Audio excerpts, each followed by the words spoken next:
नमस्कार दोस्तों, आप सभी का स्वागत है आपके अपने YouTube चैनल दृढ़ता पर। जी हाँ दोस्तों, जैसा कि पता है रोज सुबह 10 बजे आप लोग के लिए यहाँ पर प्रैक्टिस क्लास चलती है जो आपके यूपी पीसीएस और आरओ जैसी महत्वपूर्ण प्रतियोगी परीक्षाओं के लिए जरूरी है। साथ ही साथ अगर आप 70 बीपीएससी परीक्षा देने जा रहे हैं तो उसके लिए भी अगर आप पढ़ना चाहते हो तो ये क्लास आपके लिए बिल्कुल भी कहीं से भी कम नहीं होने वाली, ठीक है। यानी कि आपके लिए प्रयुक्त उपयुक्त और क्या कहते हैं प्रचुर क्लास होने वाली है। देखिए भैया, प्रैक्टिस पेपर क्लास होती है, ये क्लास बहुत ही ज्यादा इंपॉर्टेंट होती है। मैं आपसे बार बार कहता हूँ कि सुबह की शुरुआत ऐसे क्लास से किया करें, क्योंकि ये आपको सही मार्गदर्शन करते हैं कि आपकी पढ़ाई किस दिशा में जा रही है, आपको किस दिशा में पढ़ाई करने की जरूरत है। ये जो है ऐसे प्रैक्टिस पेपर क्लास से आपको पता लग जाता है। साथ ही साथ यहाँ पर जो है आपके पॉलिटी की क्लासेस चलाई जा रही है भैया, जो इस वक्त इस वीक आपके लगभग लगभग 70% ज्यादा खत्म हो जाएगी। साथ ही साथ यहाँ पर बिहार जीके और करंट अफेयर्स की क्लास चलाई जा रही है। बिहार जीके और करंट अफेयर्स क्लास चलाई जा रही है जो आप लोग के लिए बहुत ज्यादा जरूरी है। साथ ही साथ यहाँ पर आप लोगों को जो है वीकली रिवीजन आपको करंट अफेयर्स की क्लास चलाई जाती है। जी भैया, weekly revision current affairs class, क्योंकि आप लोग को पता है कि कम से कम 15-15 20-20 तक आपके करंट अफेयर्स से आ जाते हैं। तो इन सारी चीजों को आप पूरी सी यूट्यूब चैनल पर मेरे देख सकते हैं। तो इसके लिए आप मेरे इस यूट्यूब चैनल को सब्सक्राइब नहीं किया, सब्सक्राइब कर दीजिए। और आके आप इस क्लास से समझ जाएंगे कि यहाँ पर कितना डिटेल में और कितना अंदरूनी स्तर पर और कितना बारीक से यहाँ पर हर एक प्रश्नों को पढ़ाया जाता है, ठीक है। आइए जानते हैं। सूची दिया है यहाँ पर, युद्ध सूची 2 दिया है, बताइए इसका सही जवाब क्या होगा। फटाफट जवाब दीजिए, बताइए क्या होगा। तो भैया देखिए, यहाँ पर सबसे पहले ऊपर क्या आ रहा है, द्वितीय कर्नाटक युद्ध। यहाँ पर क्या आ रहा है, द्वितीय कर्नाटक युद्ध। ये आपको पता है फ्रांस और अंग्रेजों के बीच लड़ा गया था, जिसमें अंग्रेजों की जीत हुई। ये कब हुआ था, आपके 1750 से 1754, ठीक है। उसके बाद आपका बेदारा का युद्ध है। बेदारा का युद्ध अंग्रेज और डचों के बीच लड़ा गया था। किसके, अंग्रेज और डचों के बीच लड़ा गया था, जो आपके 1759 में लड़ा गया था। उसके बाद प्रथम आंग्ल मराठा युद्ध जो आप देख रहे हैं, सबसे ज्यादा पूछा जाता है भैया। तो ये आपके वारेन हेस्टिंग्स जो समय अंग्रेज थे और मराठों के बीच लड़ा, जो नाना फडणवीस थे, जिसमें किसी की जीत नहीं हुई थी। ये 1775 से 1782, और अंतिम में आपका खेड़ा के युद्ध 1707। तो यहाँ पे इसका सही जवाब क्या हो जाएगा, 4-3-1-2। तो 4-3-1-2 आपका ये बी जवाब इसका सही हो जाता है, ठीक है। चलिए अगले प्रश्न की तरफ बढ़ते हैं। समझ गए, मैंने हर एक युद्ध के बारे में आपको बता दिया, किस वर्ष हुआ था बता दिया, सुमेलित करना था, आपने आसानी से उसका जवाब देख लिया होगा। आइए विषय जानते हैं, भाग जानते हैं, कौन सा विषय का कौन सा भाग किससे संबंधित है, आइए उसको हम लोग जानते हैं, ठीक है। चलिए भैया, बताइए इसका सही जवाब क्या होगा। तो बताओ, यहाँ पर जो है वित्तीय संपत्ति अनुबंध मुकदमे केंद्रीय न्यायपालिका राज्यों का संघ और राज्यों के बीच, बताइए 4-3-2-1-2-1 4-3-4-1-2-3-2-3-4-1, बताइए इसका सही जवाब क्या होगा। तो भैया देखिए, केंद्र शासित प्रदेशों का जो उल्लेख होता है, जो केंद्र शासित प्रदेशों का उल्लेख होता है वो भाग 5 में होता है, ठीक है। भाग क्या होता है, 5 में। तो यहाँ पर इसका सही जवाब क्या हो जाएगा, ये आपका केंद्रीय न्यायपालिका, ये आपका हो गया भाग 5, ठीक है। मतलब इसमें केंद्र संबंधित जो सेंटर की चीजें होती है आपकी जो है भाग 5 में आती है। वहीं आपका जो है क्या, राज्यों की कार्यपालिका जो है आपके कहाँ पर होता है, भाग 4 में। कहाँ पर, माफ करेगा, भाग 6 में होगा, ठीक है। ये शायद गलत लिखा है कि ऐसे, ठीक है। और संघ और राज्यों के बीच जो है आपका यहाँ पर भाग 11 में होता है, और ये जो है आपका भाग 12 होता है। तो यहाँ पर 2-1-4-3 इसका सही जवाब है। 2-1-4-3 इसका सही जवाब है। ये भाग 12 होता है, जो आपके क्या, वित्त संपत्ति अनुबंध और वादों से संबंधित होता है, ओके। अगले प्रश्न की तरफ बढ़ते हैं। आप जानते हैं ना, हमारे संविधान में जो विभिन्न 25 भाग, उन 25 भागों के बारे में यहाँ पर चर्चा की गई थी, कौन सा किस भाग से संबंधित है।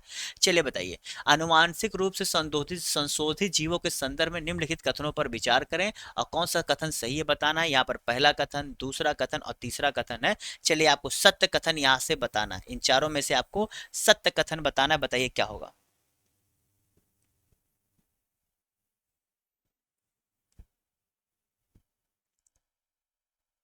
तो भैया इसको जान के चलो, इसे जीएमओ कहा जाता है। क्या कहा जाता है, जीएमओ, जेनेटिकली मॉडिफाइड, ठीक है, ओके। इसका मतलब क्या होता है कि कोई भी जीव अपनी आनुवांशिक सामग्री को किसी अन्य जीव से आनुवांशिक सामग्री के प्रयोगशाला आधारित हस्तांतरण का उपयोग करके संशोधित किया गया, ठीक है। इसका साफ मतलब ये होता है। तो इसका जितने लोगों ने, यानी कथन ए आपका सही है, कथन 2 यहाँ पर जी भैया सही है। अब कथन 3 सही है कि नहीं है भैया, तो ये भी आपका सही है कि ट्रांसजेनेटिक जीव जीएमओ का एक समूह जिसे जीएमओ कहते हैं, ठीक है। जिसमें ऐसे ऐसे जीव हैं जिन्होंने डीएनए डाला जो एक अलग प्रजाति से उत्पन्न हुआ। तो जितने लोगों ने क्या उपरोक्त सभी जवाब दिया है वो सही कल है। ठीक है, अगले प्रश्न की तरफ बढ़ते हैं। चलिए भैया, अगर क्लास अच्छी लग रही हो तो इस क्लास के चलते हुए आपको इसे फटाफट लाइक कर देना है, और यहाँ पर अन्य सब्जेक्ट से जो क्लास चले उसे भी ध्यान से देखा करें। यहाँ पर देखिए, शाम को 4 बजे आपको क्लास देखने को मिलती है, सुबह 10 बजे क्लास देखने को मिलती है। ठीक है, जो आप लोग के लिए बहुत ही ज्यादा जरूरी क्लास होती है। ठीक है, तो चलिए भैया बताइए इसका सही जवाब क्या होने वाला है। निम्नलिखित कथनों पर विचार करिए, कौन सा कथन सही है बताइए। ग्रेनाइट चट्टानों मुख्यतः सिलिका और मैग्नीशियम है, और समुद्र मुख्यतः बेसाल्टिक चट्टानों से बना है। बहुत ही, चलिए बहुत ही अच्छा सुंदर प्रश्न है। मतलब आपको बेसिक अगर ज्ञान होगा, मैंने बार बार कहा आपको अगर इसकी पढ़ाई करनी है तो आप 12 तक की पढ़ाई कर लीजिए, 70 से 80% प्रश्न वहीं से आते हैं। तो जितने लोगों ने क्या केवल 2 जवाब दिया सही कर लीजिए भैया, दूसरा कथन सही है, पहला कथन सही नहीं है। ठीक है, ग्रेनाइट जो चट्टाने होती हैं वो किससे, सिलिका और एल्यूमिनियम से बनी होती है। किससे भैया, सिलिका और एल्यूमिनियम से बनी होती है। ठीक है, सियाल और सीमा जानते हो, सियाल और सीमा। ठीक है, सियाल और सीमा ये 2 चीजें होती हैं जो मैंने आप लोग पढ़े हो गए इसे शॉर्ट फॉर्म में। तो सीमा में क्या, सिलिकॉन और मैग्नीशियम, और सिलिकॉन एल्यूमिनियम, ये ग्रेनाइट होता है जो आपके सिलिकॉन एल्यूमिनियम का होता है। ठीक है, समझ गए। चलो अगले प्रश्न की तरफ बढ़ते हैं। यहां पर है कि निम्नलिखित में कौन सी ज्वालामुखी से निकलने वाली अधिकतम गैस है। अधिकतम गैस के बारे में पूछा जा रहा है, बताइए इसका सही जवाब क्या होगा, फटाफट जवाब दीजिए भैया। अधिकतम गैस के बारे में पूछ रहा है, बताइए इसका सही जवाब क्या होगा। तो जितने लोगों ने यहाँ पर क्या, जलवाष्प जवाब दिया, जी भैया, ज्वालामुखी से सबसे ज्यादा अगर कोई गैस निकलती है तो वो आपकी जलवाष्प होती है। ठीक है, उसके बाद अगर किसी का नंबर आता है तो आपके कार्बन डाइऑक्साइड का नंबर आता है, फिर आपके सल्फर डाइऑक्साइड का नंबर आता है। ठीक है, आपको पता है जो hydrogen sulphide, hydrogen carbon monoxide, carb hydrogen chloride, hydrogen fluoride, helium gas, ये सब भी बड़ी मात्रा में निकलती है। लेकिन अगर आपके अधिकतम गैसों की मात्रा के हिसाब देखा जाए तो ये जो है मैंने क्रम आपको बता दिया। ओके, चलो, निम्नलिखित में से किसके आधार पर सरकार को संसदीय और क्या कहते हैं यहाँ पर राष्ट्रपति के रूप में वर्गीकृत किया जाता है। चलिए भाई, यहाँ पर प्रश्न हो चुके हैं। अगर क्लास अच्छी लगी फिर से बोले सब्सक्राइब जरूर कर दिया करो। बहुत सारे छात्र ऐसे क्लास देख लेते सब्सक्राइब नहीं करते हैं, और सबसे बड़ी चीज लाइक नहीं करते। देखिए भैया, आपके लाइक से मुझे ये पता लगता है कि हाँ, आप जो है क्लास को पसंद कर रहे हैं, तो आपको लाइक जरूर कर दिया करें, और सब्सक्राइब अगर नहीं किया तो जरूर जरूर कर दिया, क्योंकि अन्य क्लासेज आपको यूट्यूब देखो तभी बताता है ना। जैसे आप तुमने मेरी क्लास देख ली, अब सब्सक्राइब नहीं करोगे, लाइक नहीं करोगे, तो यूट्यूब फिर उस चैनल को नहीं बताता है। तो इसके लिए आपको लाइक और सब्सक्राइब करना पड़ता है, तभी यूट्यूब आपको उस चैनल के बारे में उसके नोटिफिकेशन को आपको बताता है। तो इसकी चीज के लिए समझ जाइए। तो जितने लोगों ने यहाँ पर इसका सही जवाब क्या दिया, तो जितने लोगों ने क्या ए जवाब दिया है, विधायिका और कार्यपालिका के बीच संबंध के रूप में जो है आपके क्या नाम है, राष्ट्रपति के रूप में जो है यहाँ पर वर्गीकृत किया जाता है। ठीक है, समझ गए। चले अगले प्रश्न की तरफ बढ़ते हैं। अगला प्रश्न है, चलिए आपको साफ दिख रहा है, जमींदारी एसोसिएशन या लैंड होल्डर सोसाइटी के संदर्भ में निम्नलिखित कथनों पर विचार कीजिए। एक कथन, 2 कथन, कौन सा यहाँ पर सही है। देखिए, यह बहुत ही लाजवाब लाजवाब प्रश्न है। अगर आप ये सब प्रश्नों को सही कर ले जा रहे हैं ना, तो यकीन मानो एकदम बहुत सही पढ़ाई चल रही है। ठीक है, बहुत सही पढ़ाई चल रही है। और नहीं कर पा रहे हो तो तुम यहाँ से सीखो, और सीख के जब जाओ तो उसे रिवीजन जरूर करो। ठीक है, तो जितने लोगों ने यहाँ पर इसकी सही जवाब क्या दिया भैया, बी, यानी केवल 2 जवाब दिया है वो सही कर ले। इस संस्था के संस्थापक सुरेंद्र नाथ बनर्जी जी नहीं थे भैया, दरअसल इसके द्वारका नाथ टैगोर जी थे। कौन थे भैया, द्वारका नाथ टैगोर जी थे। द्वारका नाथ टैगोर जी इसके संस्थापक थे। 1838 में जो है इस प्रकार की संस्था का जो है, मतलब इस संस्था का क्या किया गया था, जमींदारों के हितों के लिए कोलकाता में, इसका कहा कोलकाता में भैया इसकी स्थापना की गई थी। और ये संगठित प्रयास था जिससे जमींदार जो है अपने खिलाफ होने वाले क्या नाम अत्याचारों के खिलाफ बोल सके। ठीक है, इसमें द्वारका नाथ टैगोर, राजा राधाकांत देव, प्रसन्न ठाकुर और राजा काली कृष्ण, ये सभी जो बड़े बड़े जमींदार थे इसके सदस्य थे। चलिए, 2 सही सुमेलित हैं, बताइए इसका सही जवाब क्या होगा। कौन से 2 सही सुमेलित है, मतलब इन चारों में से 2 ऐसे हैं जो सही सुमेलित हैं और 2 गलत है। तो दो दो कौन से सही सुमेलित, तो आपको बताना है। चलिए, बहुत ही आसान सा प्रश्न है, बताइए।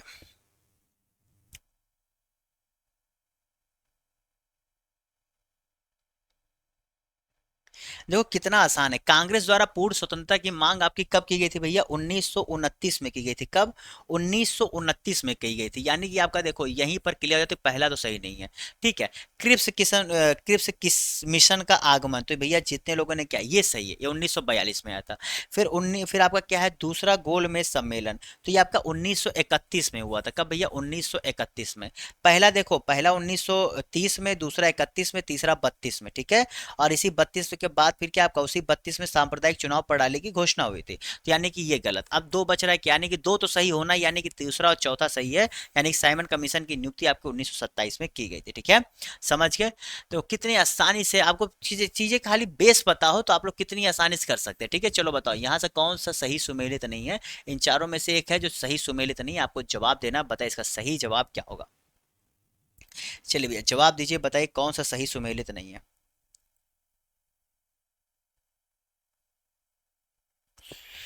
तो भैया इसका जितने लोगों ने क्या जवाब दिया है, डी। जितने लोगों ने क्या डी जवाब दिया है वो सही कर ले जी भैया।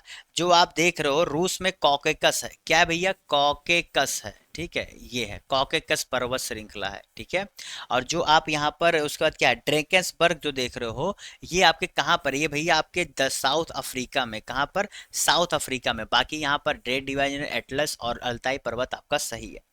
अगले प्रश्न की तरफ बढ़ते हैं। किस अंग्रेज ने टिप्पणी की थी कि अगर उनमें से, चले भैया प्रश्न को आप पढ़िए, प्रश्न को पढ़िए पूरा ध्यान से, प्रश्न पढ़िए क्योंकि जवाब आपको देना है, तो पहले ध्यान से प्रश्न पढ़ लो, फिर मैं इसका जवाब आपको देने के लिए तुरंत आ रहा हूं। ठीक है, चले कहीं जा नहीं रहा हूं, यहीं हूं, लेकिन जवाब देने के लिए आना पड़ेगा ना सामने आप लोग सभी लोगों के। तो जितने लोगों ने इसका सही जवाब क्या दिया है, जॉन लॉरेंस। जी भैया, जॉन लॉरेंस ने ये टिप्पणी की थी आपके 1857 के विद्रोह जब हुआ था उसी के दौरान। ठीक है, कि अगर उनमें से एक भी योग्य नेता निकला होता तो हम सदा के लिए हार जाते, क्योंकि 1857 की क्रांति का सबसे बड़ा मतलब विफल होने का प्रमुख कारण यही माना जाता है कि मार्गदर्शक कोई नहीं था, सब अपने हिसाब से लड़ रहे थे। और जो उस समय आपको पता है मुगल बादशाह थे जिन्हें रंगून भेज दिया गया था, उनके साथ क्या था कि वो उम्र दराज थे, वो सही से नेतृत्व नहीं कर पा रहे थे। तो ये सब चीजें फ्लॉ रही थी और कहीं पर संगठित नहीं हो पाए थे। जैसे उत्तरी भारत में इसका जितना प्रभाव देखा गया था उतना दक्षिणी भारत में इसका प्रभाव नहीं देखा गया था। तो होता नहीं है कि एक बार आपको मौका मिला था इतिहास में पढ़ा जाए, लेकिन हम लोग उसको सही से नहीं निभा पाए थे, तो इसकी वजह से हमें 90 साल तक और इस उत्पीड़न को सहना पड़ा था। इसलिए कहा जाता है जब आपको मौका मिले, चाहे आपको पढ़ाई हो चाहे जीवन में, जब भी आपको मौका मिले तो उस मौके को भुनाने के लिए पूरी तरीके से लग जाओ, क्योंकि वो मौका जो तुम्हें मिल रहा है हो सकता है वो मौका तुम्हें मिलने में बहुत समय लगे। इसलिए जब भी मौका मिले पूरा भुना दो। जैसे इस बार यूपीपीएससी सारो यारो की परीक्षा अगर टली है तो तुम उसको भुना दो, पूरा पूरा भुना दो, मतलब जी जान लगा दो। 3 महीने के लिए, अब अगस्त चल ही रहा है, सितंबर अक्टूबर, मतलब 2.5 महीना जो करीब आप लोग को मिल रहा है, लगभग लगभग 2.5 महीना, इस 75 दिन में अपने आप को झोंक दो पूरा। मतलब अब भूल जाओ दुनियादारी, मोबाइल 1-2 घंटे ज्यादा मत यूज करो, क्लास करो, ये करो दिन में, मतलब 2-3 घंटे ज्यादा आपका मोबाइल यूज होना ही नहीं चाहिए, पढ़ाई लिखाई और सब मिला करके। ठीक है, और बाकी टाइम आपका किताब से या फिर रिवीजन में बीतना चाहिए, यही आपको इस समय सबसे बड़ी जरूरत है। चलिए यहाँ पर कौन सा सही सुमेलित नहीं है, आपको जवाब देना, कौन सा सही सुमेलित नहीं है, जवाब दीजिए, बताइए क्या होगा। सन्यासी विद्रोह, तमाम तरह के विद्रोह हैं, आपको पता है विद्रोह से अक्सर प्रश्न आ जाते हैं। तो यहाँ पर जितने लोगों ने सही जवाब क्या दिया,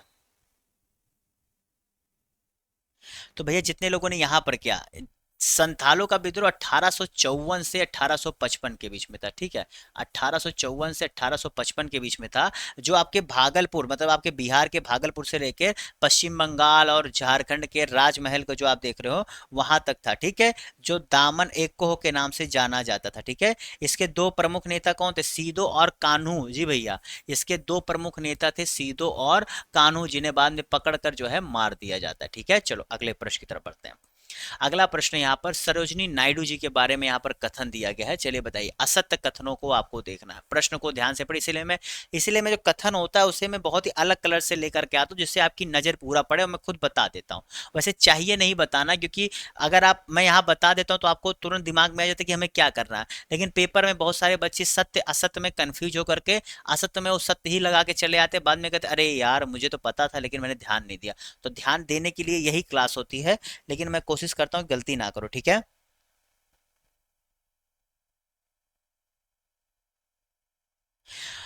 तो भैया जितने लोगों ने यहां पर इसका सही,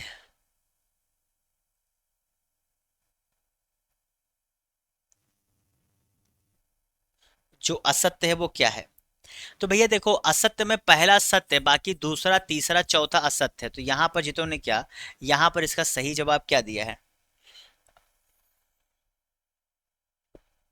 डी, मतलब इस कथन के हिसाब से, असत्यता के हिसाब से यहाँ पर इसका क्या जवाब होगा? डी। जो असत्य है वो ही है, ठीक है।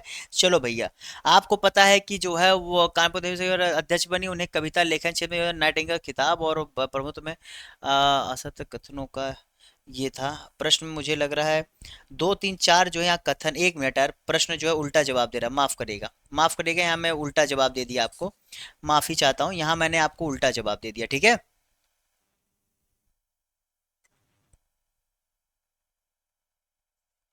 क्योंकि दो तीन चार कथन भैया सत्य हैं, ये प्रश्न में थोड़ा सा वो गलती है, ठीक है, ठीक है। क्योंकि ये प्रश्न में मुझे थोड़ा सा कंफ्यूजन लग रहा है, ये प्रश्न आप लोग के लिए पूरी तरीके से मुझे लग रहा है डामाडोल वाली स्थिति है, ठीक है। सरोजिनी नायडू को नाइटिंगेल ऑफ इंडिया का खिताब दिया गया, मतलब प्रश्न में ये कह रहा है, हाँ भैया ये भी कथन सही है, ठीक है, और ये भी सही है, तो भैया ये प्रश्न में लगभग लगभग जो है, और ये जो है कह रहा है कि ये प्रथम जो है क्या, भारतीय राष्ट्रीय कांग्रेस की पहली भारतीय महिला अध्यक्ष बनी थी। अच्छा, ये पहली महिला अध्यक्ष नहीं थी, ये पहली भारतीय महिला अध्यक्ष थी। इनसे पहले एनी बेसेंट जी बन चुकी थी, ठीक है, एनी बेसेंट जी बन चुकी थी। तो यहाँ पर जो है भैया मेरा जवाब सही है, मैं थोड़ा सा प्रश्न को लेकर कंफ्यूज हो गया। जी भैया, यहाँ पर जो असत्य हो केवल एक है, मतलब देखो मैं खुद इस प्रश्न में, देखो मैं खुद कंफ्यूज हूँ, यहाँ पर पहली महिला अध्यक्ष बनी थी ये तो बात सही है, इसलिए मुझे देखो 3 बार पढ़ना पड़ा इसको। क्यों? क्योंकि भैया मेरा ऑप्शन नहीं मिल रहा है ना, और मैं जब ऑप्शन की तरफ बढ़ रहा हूं तो देख रहा हूं असत्य, तो मुझे ये भी सत्य लग रहा है, ये तीनों सत्य है। अगर ये तीनों सत्य है तो यहाँ असत्य को लगाना है, तो भैया या तो सभी होना चाहिए था। तब मेरा दिमाग जब ऑप्शन में नहीं मिल रहा तो मेरा दिमाग घूमा घूमा, फिर याद है अरे यार ये पहली भारतीय महिला अध्यक्ष थी। पहली महिला अध्यक्ष और पहली भारतीय महिला अध्यक्ष, ये बहुत ही बेसिक सा डिफरेंस है जो हम लोग अक्सर गलती कर देते हैं। फॉर एग्जाम्पल आज मुझे सब पता होते मैंने भी कर दिया, लेकिन ये शुक्र है कि मैंने गलत नहीं पढ़ाया। मुझे बड़ा कंफ्यूज होना अलग चीज़, लेकिन गलत पढ़ाने में मुझे बहुत शर्मिंदगी होती है, इसलिए थैंक गॉड मैंने गलत आपको नहीं बताया। सही जवाब है भैया, ठीक है, बिल्कुल सही जवाब है जो आपका यहाँ डी था। ओके चलो अगले प्रश्न की तरफ बढ़ते हैं।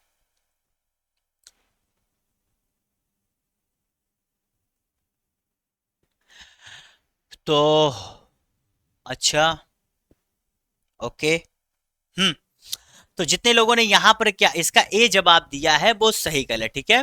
बिल्कुल भैया, कितना आसान सा प्रश्न था, इसके बारे में आपको पता होगा। आपको पता है इस दांडी मार्च का प्रभाव आपके विश्व के कई बड़े बड़े नेताओं पर पड़ा था। मार्टिन लूथर जैसे लोग भी इस तरह की चीजों से बहुत प्रभावित हुए थे, क्योंकि पहले के समय में जब एक जगह पर औपनिवेशिकवाद हर जगह लगभग लगभग चल रहा था, अब और बहुत सारे ऐसे लोग थे जो अपने देश के औपनिवेशिकवाद के खिलाफ काम करते थे। जैसे फ्रांस में भी उसको लेकर के, आपके इंग्लैंड में, कि वो जिस हिसाब से शासन करते थे उसको लेकर के वहां भी आवाजें उठती थी। तो जब ये सब चीजें होती थी तो इसका बहुत बड़ा प्रभाव पड़ता था वहां के जो है सरकारों पर, तो वहां पर सुधार लेकर आते थे। ये मैं एक आपको चीज बता रहा हूँ कि कैसे प्रभाव पड़ता था। तो जब ये हुआ था तो विश्व के कई नेता इससे प्रभावित हुए थे, तो उसका प्रभाव ये पड़ा था कि वो उन्होंने इसको लेकर के आवाज उठाई थी। तो फाइनली इसके बाद आपको पता है ना कि हमारे यहाँ पर नमक कर को खत्म भी कर दिया गया था, ठीक है। चलो अगले प्रश्न की तरफ बढ़ते हैं। देखिए आपको लड़ना पड़ेगा, अगर आपको लगता है कि आपके लड़ने से ही मिल गया, नहीं, आपको कई आयामों पर लड़ाई लड़नी पड़ती, तब जाकर के आपको सफलता मिलती है, ठीक है। चलिए इसका जवाब दीजिए क्या होगा। लॉर्ड कर्जन के संबंध में असत्य कथन पर विचार कीजिए। चलिए यहाँ पर 3 कथन दिया गया, बताइए इसका सही जवाब क्या होगा। 3 कथन दिया गया, बताइए।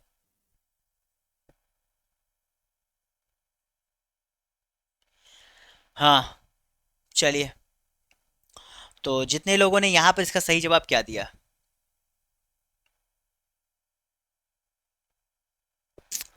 जितने लोगों ने यहाँ पर क्या केवल 1 और 2 जवाब दिया है वो सही कर ले। जी भैया, जितने लोगों ने इसका क्या 1 और 2 जवाब दिया है वो सही कर ले। ओके चलो, क्लियर। आपको पता है लॉर्ड कर्जन के बाद दूसरे कौन थे जो सबसे कम उम्र में आपके बने थे? तो लॉर्ड एल्गिन। कौन थे भैया? लॉर्ड एल्गिन थे जो दूसरे सबसे कम उम्र में बनने वाले आपके क्या नाम है, गवर्नर जनरल थे। और एंड्रू फ्रेजर समिति बनी थी, ये बात बिल्कुल सही है भैया, जो भी अकाल के लिए जो है मैकडोनल आयोग जो है किया गया था। जबकि जो आपकी एंड्रू ये आप क्या कहते हैं, ये जो आप देख रहे हो,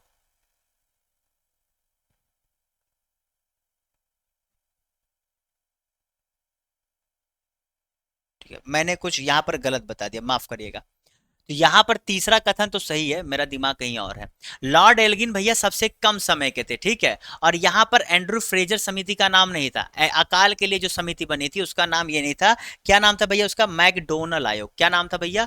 मैकडोनल आयोग का नाम था, जो अकाल के लिए बनाई गई थी, ठीक है। एंड्रू फ्रेजर की समिति का जो है इससे कोई भी संबंध नहीं था, बल्कि ये जो बना था ये पुलिस कर्मचारियों के लिए संबंधित था। कौन से? जो पुलिस कर्मचारियों की संख्या बढ़ाने के लिए, उनका वेतन बढ़ाने के लिए ये आपका एंड्रयू फ्रेजर समिति बनाई गई थी, ठीक है। बाकी तीसरा कथन बिल्कुल भी गलत नहीं है, ठीक है, समझ गए। चलिए अगले प्रश्न की तरफ बढ़ते हैं, बताइएगा।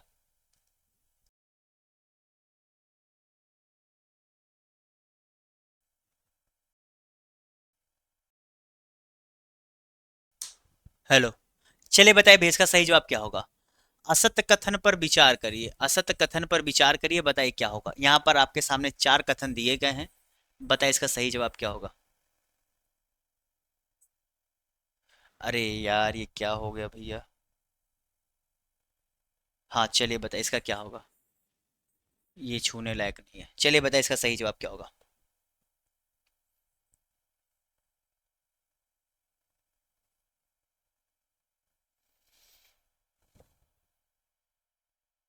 तो जितने लोगों ने यहां पर क्या जवाब दिया है, पूरा प्रश्न दिख रहा है ना आप लोगों को? तो यहां पर भैया जो केवल तीन जवाब दिया गया है सी, जो केवल तीन जवाब दिया गया है सी वो सही, केवल यही कथन असत्य है। बाकी आपका क्या, यहां पर पहला दूसरा चौथा कथन यहां पर आपका सत्य है, ठीक है, क्लियर। आपको ये पता होना चाहिए। जो तीसरा कथन असत्य है दरअसल वो है कि शासन व्यवस्था का प्रारंभ इल्तुतमिश द्वारा किया गया था, और इल्तुतमिश ने एकता व्यवस्था का प्रयोग भारतीय समाज की सामंतवादी व्यवस्था को समाप्त करने, समाज और जो साम्राज्य के दूरस्थ भागों को केंद्र के साथ संयुक्त करने के एक साधन के रूप में प्रयुक्त करने के लिए एकता शासन की व्यवस्था शुरुआत की थी, ठीक है। चलिए अगले प्रश्न की तरफ बढ़ते हैं, बताइए। सिंधु घाटी सभ्यता के संदर्भ में बताइए कौन सा कथन यहाँ पर सही है। आपके सामने दो कथन दिए गए, फटाफट जवाब दीजिए क्या होगा, बताइए। चलिए भैया फटाफट जवाब दीजिए क्या होगा।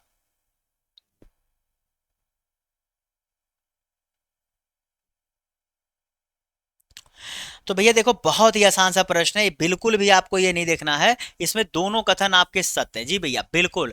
यहाँ पर धार्मिकता तो उपस्थित था, वर्चस्व वाले नहीं लेकिन उपस्थित था, और कपास से वस्त्र बनाए जाते थे। दरअसल ये देखा गया था कि कपास उत्पादन करने वाले मतलब जो है हमारे कपास से साक्ष्य भी इससे जो है कई स्थानों से देखने को मिले थे। कुछ दो तीन स्थान से वहां पर ही देखने को मिले थे, बहुत ज्यादा नहीं थे। कुछ शैलकृत बौद्ध गुफाओं को चैत्य कहते हैं, ठीक है, जबकि अन्य को बिहार। दोनों में क्या अंतर है बताइए। बेसिकली चैत्य और बिहार में क्या अंतर है?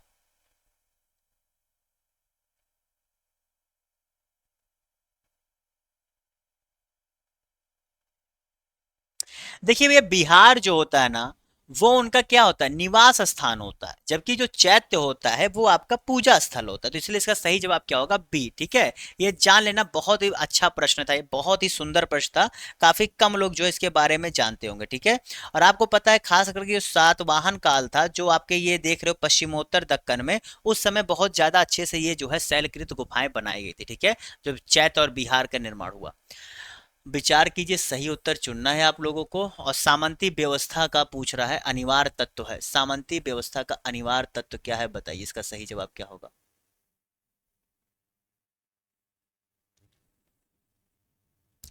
एक, दो, तीन, बताइए इसका सही जवाब क्या होगा। चलिए जवाब दीजिए।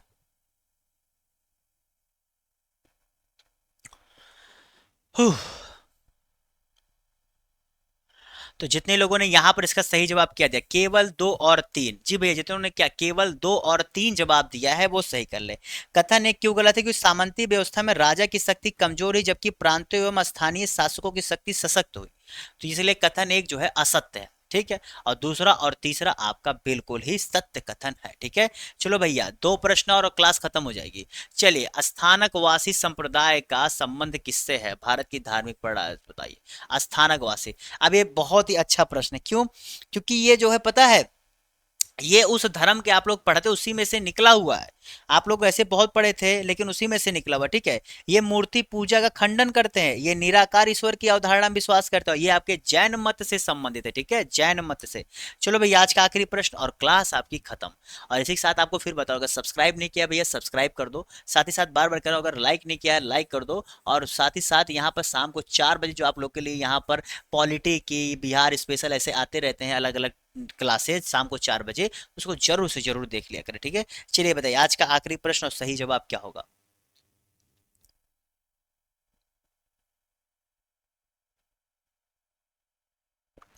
तो भैया यहाँ पर आप लोग को देखना था और बताना था कि कथनों पर विचार करिए और बाबर के भारत आने के फलस्वरूप, ठीक है, क्या क्या हुआ था। शुरुआत हुई थी, यहाँ पर कह रहा शुरुआत हुई थी, और स्थापत्य कला मेहराब और गुंबद की शुरुआत हुई थी, तैमूरी राजवंश स्थापित हुआ था। तो यहाँ पर सत्य आपको बताना है, बताइए इसका सत्य क्या होगा। ठीक है।